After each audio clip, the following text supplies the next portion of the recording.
Ankalazan'ny fadimy taona ny joroany ny fikambanana afary malagasy atomboka rampitso zany ka dia isy ny hetsika lehibe ho tanterahana eny amin'ny PK 67 eny amin'ny lalam-pirenena faefatra. Any fanamariana ny 5e anniversaire ny afary malagasy moa zany dia mitombona tanteraka miaraka amin'le fanatotosana ny exode urbain. Io exode urbain io moa zany dia ny fitaomana an'ireo olona te hiady amin'ny fahantrano. Io fiadivana amin'ny fahantrano io moa zany mazava loatra fa tsy maintsy miaraka amin'ny laminasa. Androany zany ny programme ho an'ny rapitso any amin'ny PK 67 amin'ny route nationale 4 dia ny fizarana ny rotany. Famonoana omby zany fanorosona an'ireo sakafo sy ny amin'ny mabe ma anniversaire anazy ny 5e anniversaire ny afary moa zany dia fanatotosana ny zava-dehibe dingana voalohany izay vita zany eo amin'ny fiedina amin'ny fahantrana sy ao anatin'le exode urbain.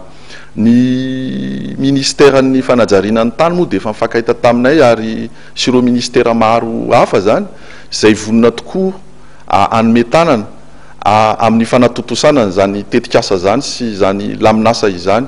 Ny olona rehetra mbola maro dia maro ireo olona izay tonga misoratra anarana zany te anjahanjara amin'ny amin'izany exode urbain zany.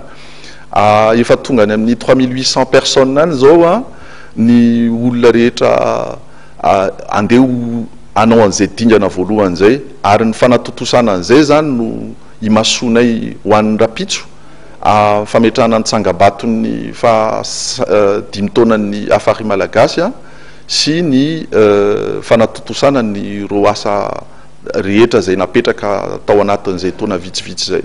Ny tanjona voalohany aloha zany dia le fiadivana amin'ny fahantrano. Maro dia maro ro malagasy zany izay ao anatin'izany olana zany izay mandingana an'izany daholo angamba ny malagasy eto Madagasikara. Ny dingana voalohany ity moa zany hoe ohatran'ny hoe maison témoin ity napetraka ity androany. Voapetraka io zavatra io ary efa ho totosa tanteraka zany dia ny laminasa ray manontolo ao satria ao anatin'le fifindramonina tsy maintsy misy accompagnement zany eo amin'ny resaka asa. Ireo resaka asa ireo ny zavatra imasonay voalohany indrindra zany atamana ny olona satria amin'ny nouvelle ville anazy raha nouvelle ville tsisy asa tsisy olona ho tamana mihitsy eo zany.